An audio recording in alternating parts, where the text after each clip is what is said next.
My name is Ben Norton. I'm an American journalist, but I'm based in Nicaragua, and I'm an investigative journalist, and I'm the assistant editor of the journalism website, The Grayzone.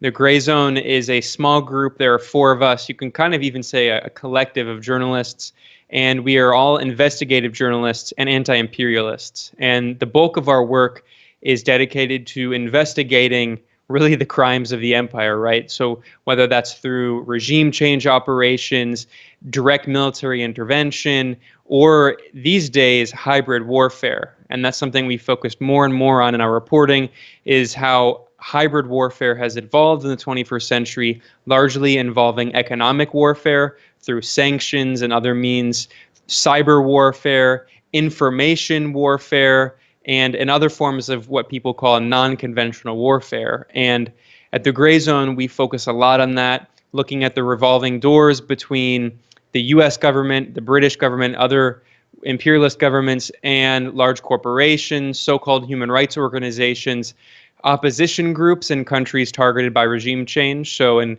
countries like here in Nicaragua and Venezuela, Russia, China, Iran. And at the end of the day, we are all American journalists. So the bulk of our reporting focuses on what the largest empire in the world is doing, the US empire, especially in this time right now under Trump. It's, really skyrocketed. The economic warfare, the sanctions, the CIA operations, the regime change strategies to try to overthrow the government in Venezuela, the government in Iran, and the government here in Nicaragua. So I work with Max Blumenthal, another investigative journalist who is the founder and the editor-in-chief of the Grayzone, and I'm the assistant editor, and I also report, I write, and I do video work and make films and short videos. And all of our work together, we see it as part of a larger global movement. We are, of course, journalists. I wouldn't really say I'm an activist in the sense I'm not an organizer, but I see our work as part of a larger global movement fighting against injustice in general, but specifically against imperialism, war, and exploitation. And we recognize that imperialism is the most unjust, most brutal, bloodiest form of exploitation going on in the world. My personal view is I think that you cannot be a socialist without being an anti-imperialist first and foremost, because imperialism in the past at least 100, but actually more, really the past 200 and even you could argue 400 years, imperialism has been kind of the main form through which capital operates, especially in this globalized world. It doesn't make sense to be a socialist and not be an anti-imperialist, because in order to challenge capital, in order to challenge the dictatorship of capital and this exploitative capitalist system, you have to understand how it operates internationally, at the international stage, through monopoly capital, through states, through military force, through the use of financial instruments like the IMF and the World Bank. This entire system is held together by imperialism. Imperialism is the current highest stage of capitalism. So I am also a socialist, and I'm a journalist, and of course, those are not in any way contradictory. Most journalists claim to be, bourgeois mainstream journalists claim to be objective and neutral. What that really means is that they're actually just capitalists, often liberal capitalists or maybe more right-wing capitalists and imperialists. But that ideology, because it's the hegemonic ideology enforced by the state, by culture, by mainstream corporate media, that ideology is invisibilized and it's portrayed as neutrality, when in reality, I'm pretty open about the fact that I have an ideology, but most mainstream corporate journalists are not open. And in that sense, they're actually propagandists, because they claim as though they're being more honest by supposedly being neutral, but they're actually being dishonest by not openly grappling with their own ideological biases and how they reinforce existing power structures. And there's no question whatsoever that the British media, like the US media, is absolutely biased in the interest not only really of the billionaire capitalists that own the media. Of course, that's obvious. It's easy to point that out. The corporate sponsors, the advertisers. Of course, it's biased in their interests, but it's also in many ways part and parcel of the state. And corporate media outlets almost never challenge the state, especially in matters of so-called national security. We definitely see that not only in the US, but really in the British media, where there actually is a system by which the Department of Defense directly censors media reporting, and they have a board with called the D-Notice Committee with numerous leaders of the corporate media and publishing houses, really all of the most prominent media arms. And there are numerous members of these professional media organizations who sit on the D-Notice board, and they work with the Department of Defense in the UK, the Ministry of Defense, to make sure that so-called national security is not challenged by their reporting. Let me repeat that. They're working directly with the Ministry of Defense to censor journalism on behalf of national security, which is whatever the Ministry of Defense says. Anything that challenges national security is anything that they don't want to be published. So, you know, this is pretty well documented. They even have a website. Just look up D-Notices. And we saw that so clearly with the crucifixion, really, of Jeremy Corbyn and everyone around him. So many people, Jackie Walker, Chris Williamson, there were so many lies and smears that began with British intelligence services and military circles that were laundered through the corporate media, treated as unquestionable truth, and then used to tarnish the reputation of these leftist leaders and eventually get them purged from labor, or in the case of Corbyn, swing the election on behalf of right-wing Tories. It's the exact same thing that happens in the US with Russiagate, now with all this anti-China propaganda, and to a lesser degree, we saw a similar campaign aimed at destroying Bernie Sanders and his movement. So we really should understand that this phenomenon in the US with manufacturing consent, as Edward Herman and Noam Chomsky famously wrote, that definitely is a feature of the American media, and the US media is especially propagandistic, but The Guardian, The Telegraph, The Torygraph, the British media isn't really much better. And while they may pretend to be more independent, at the end of the day, they're still working with the British national security state. The leaked internal reports from the Labour Party, I wish I could say that they're surprising. Unfortunately, they're not. They're confirming what many of us have been saying for years. There was a concerted campaign. You could even say a conspiracy. Of course, I don't like that term because it's so smeared, but conspiracies exist, and this is what a conspiracy looks like. Leaders of the Labour Party, the right wing of the Labour Party, the Blairites that still control the party apparatus, were actively conspiring to destroy the campaign of Jeremy Corbyn. Period. End of story. There's no disputing that. That is not my opinion. That is what any objective, sober analysis of these documents would entail. If you have reading comprehension skills above middle school, if you have high school level reading comprehension skills, and you see these internal documents, it's clear that the right wing of the party apparatus that controls the party, the Blairites, actively stabbed Jeremy Corbyn in the back and swung the election to get the Tories elected. They would rather at first have had Theresa May win, and in 2017 it was a very close election.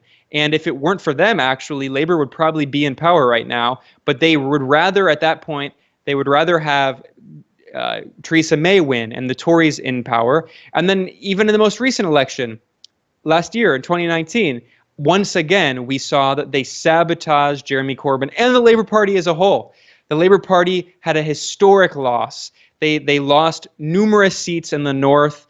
I mean, the red wall was completely destroyed. And why was it destroyed? Because the neoliberal Blairites would rather have the Tories stay in office under Boris Johnson than lose the control of their party, because they recognize that if Jeremy Corbyn and the socialist wing, the actual left, controlled Labour, they would never come back.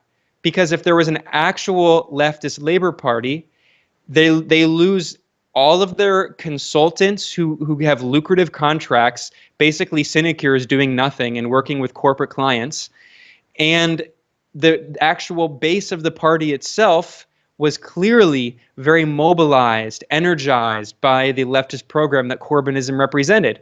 So the Blairites can't actually present popular policies that people want. The only way they can get elected is with the boogeyman of the Blairites, or the boogeyman of the Tories, rather, with the boogeyman of the conservatives. So they say the only way to get the conservatives out of office is to elect us. Now, we're not going to give you anything you want. We're still going to we're going to move to the privatization of the NHS. We're still going to impose austerity, but at least we're not the Tories.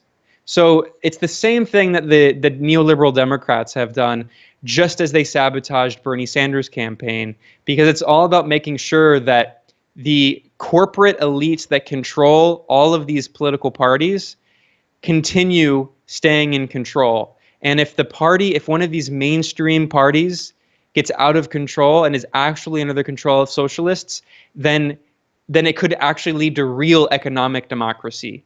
But instead, they want to maintain the illusion of political democracy, which neither the US nor Britain really has, and continue with the farce of these two parties that aren't really that different, and at the end of the day, both represent the billionaires that run the country. Yeah. Well, the attempt to now go after the leakers is what all of these institutions do. When someone exposes the crimes inside an institution like the Labor Party, like the CIA or MI6 or any of these hegemonic state institutions or capitalist institutions, the response is never, oh, we're going to deal with the problem, we're going to change, we're going to reform. No, the response is, who is the leaker? We need their heads on a silver platter. And that's exactly what's going to happen in labor now. The right wing that is back in control, the Blairites that are back in control, they are going to purge with authoritarian measures anyone that challenges their program. And this is the ultimate irony, is that the same corporate media outlets and even the same members of labor, some of whom may have been well-intentioned, many not well-intentioned, who falsely, absurdly claimed that Corbynism was authoritarian in some way, or that socialists are authoritarian. The irony is the Blairites, the neoliberals, are showing they are the authoritarian ones because they understand the only way they can hold on to power is by subverting democracy, because their program is not a democratic program.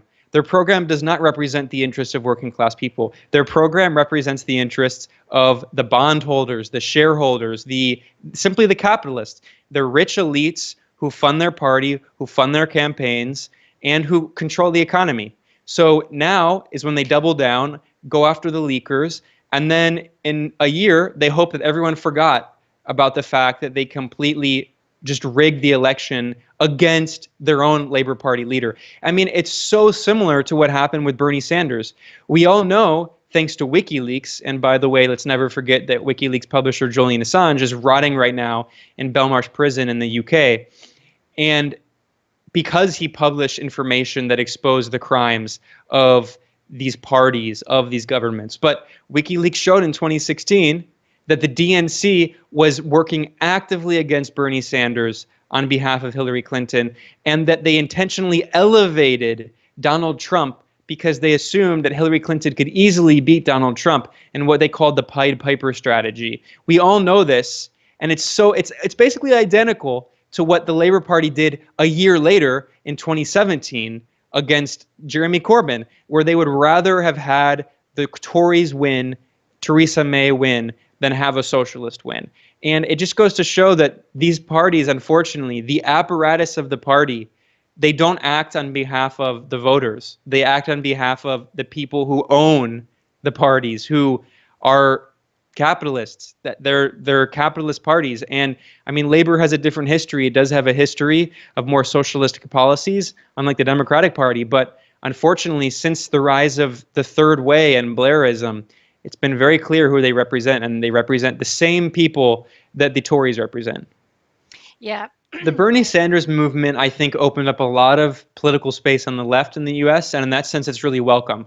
I mean, not just in my lifetime, which is relatively short compared to, modern history, but really ever in the history of U.S. politics, maybe since you could say Franklin Delano Roosevelt in the 1930s, the U.S. has never had, in the Democratic Party, a major presidential candidate pushing for a progressive program. Now, Bernie Sanders called himself a democratic socialist. In Europe, that might be seen as kind of funny because in Europe, what the program he was calling for is actually the program of many right-wing parties in Europe, because the US is such a far-right country where even basic social democratic policies like free public education, like universal health care, those are policies that are taken for granted in Europe and much of the world. But in the US, it is such a right-wing, ultra-capitalist country that those policies are seen as radical. The fact that a candidate calling for that program could be such a popular candidate, the most popular politician really in the US, according to some polls, that is really welcoming. And the fact that he used the word socialism, although of course he qualified it with democratic socialism, which is throwing red meat to the Cold Warriors, but notwithstanding that fact, that is pretty impressive, and that's important in opening space on the actual left in the US. At the same time, Bernie Sanders, as I was just acknowledging, he's not really that left wing. His program and his politics are really just milquetoast European style social democracy. That's welcome in the US, and I hope that he could win, but unfortunately he didn't. And now the question is, why didn't he? First of all, I think the most obvious answer is everything was rigged against him. The DNC as a party apparatus, we know, was absolutely rigged against him. The primary itself was rigged against him from the very beginning, where in Iowa, it was basically just stolen from him. And there are so many strange circumstances I don't have time to get into, but I'll just say that the app that was used to count the votes in this arcane, ridiculous anti-democratic system called a caucus, which is it's not the candidate with the most vote wins. It's an arcane system. But the app used to count the votes didn't work. There were all these errors, and the people who created the app was a company that was run out of a shady nonprofit that was funded by a billionaire who also funded Pete Buttigieg, the neoliberal right-wing Democratic presidential candidate. And members of the Buttigieg campaign worked at that company and that nonprofit, along with former Obama and Hillary Clinton staff. So it's very clear just from there that not only was it rigged in a kind of media sense, with the media constantly attacking Bernie, not was it only rigged in the sense that the DNC apparatchiks were working against Bernie, but literally in the sense of the actual voting system used to count the votes was rigged against Bernie. And of course, in numerous other states, there were massive irregularities, exponentially worse than the supposed irregularities in Bolivia, which were used by the U.S. to justify a military coup to install a fascist regime, overthrowing the democratically elected government last November. So according to the U.S.'s own standards, they were rigged beyond belief inside the Democratic primary. And then finally, I have to mention that the exit polls were 10, 12, 15% off, way above and beyond the expected margin of error. So we have to acknowledge that it was absolutely rigged. No one with a straight face can dispute that fact. At the same time, Bernie Sanders also, I think, made a lot of mistakes. And it should be acknowledged that Bernie Sanders was very weak on the Democratic Party, even as it was stabbing him in the back, much in the same way that Jeremy Corbyn really refused to speak out against the Blairites, who were smearing him as an anti-Semite without any evidence in this blatantly false smear campaign. We now know that half of these so-called anti-Semitism accusations inside Labour came from one person. It was clearly a concerted campaign to destroy Corbyn, and Corbyn never really challenged it face-on in the same way that Bernie never challenged it face-on. In fact, in the case of Bernie, he said from day one, I'm going to endorse the Democratic Party candidate, which is a sign that he was never going to challenge the party apparatus as a whole, because he always was willing to endorse the candidate if it wasn't him. And of course, he did endorse Joe Biden, who's a right-wing war criminal who supported every war since his time in the Senate in the U.S., who's also been accused by 8 women of sexual assault, and who, frankly, we just have to acknowledge, is totally demented. His mental health is very, very poor. He can barely give a speech without incomprehensible sentences. And Bernie endorsed him, which is a massive betrayal to his mass movement. So I think that it's a sign of weakness on Bernie's part. I think in many ways his movement was very welcome, and his movement as a movement will live beyond him. But as a campaign, he never challenged the corporate media as it attacked him constantly. He never challenged the Democratic Party as it was stabbing him in the back. And at the end, he just capitulated and he gave in instead of fighting. But unfortunately, I don't want to be pessimistic, but I'm not one of the super optimistic, I would say kind of blindly optimistic leftists who argues that Bernie has changed everything, the entire political spectrum has shifted. Unfortunately, we've seen a long history of the Democratic Party cannibalizing these progressive social movements, pretending as though it's going to adopt its policies and then doing nothing of the sort. Barack Obama is a case study of that. Example number one. I mean, Obama rode into office in 2008 on this ostensibly progressive platform, basically promising universal health care. I mean, he promised universal health care. He didn't promise socialized medicine, but he promised universal health care, which he absolutely did not deliver on. Instead, he just took a Republican health insurance scheme called Romney Care, named after the Republican Mitt Romney, and then just really renamed it the Affordable Care Act, Obamacare as it's popularly known, which was, he worked hand in glove with the insurance industry. It was a complete disaster, forcing people to buy private health insurance with no measures to keep the price of health insurance down. So the prices skyrocketed, a total scheme. And Obama, many people thought he would be a progressive, that he would change things. All he did was actually continue the neoliberal policies on steroids, bailing out Wall Street and the banks with trillions of dollars, not just billions. And at the end of the day, it was trillions of dollars of tax dollars, of public money that went into the from public coffers that went into the private pockets of capitalists.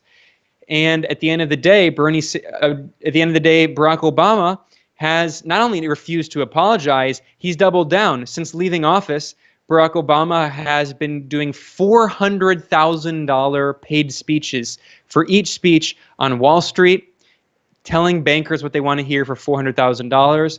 And he even gave a very lucrative speech. We don't know the exact number, but six-figure speech for a bunch of rich bankers while sitting next to a former Bush and Reagan official.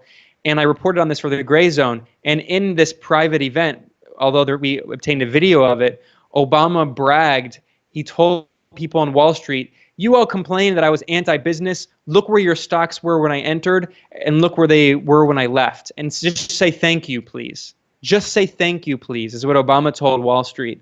So Biden isn't even pretending to be a progressive. Obama pretended to be a progressive. So yes, it's true that Bernie Sanders moved the political spectrum and the imagination of average working Americans to the left. And that's good because then they can try to hold these institutions to account. But the Democratic Party itself has no reason to move to the left.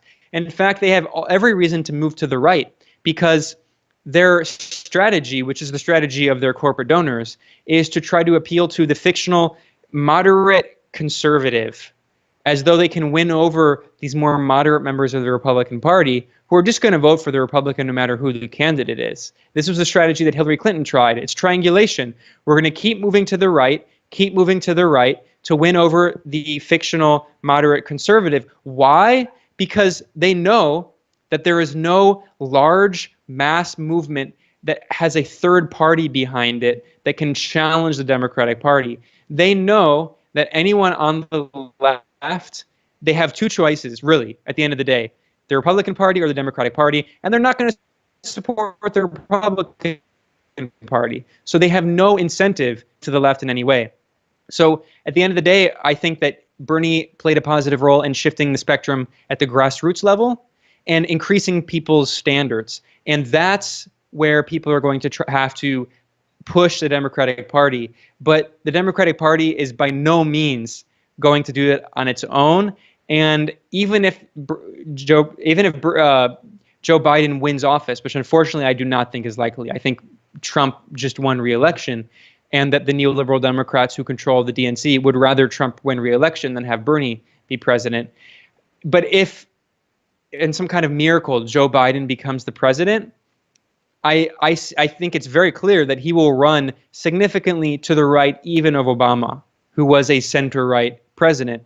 And only at the grassroots level are we ever going to be able to hold the government to account and push these institutions to when it has no other alternatives but to meet our demands.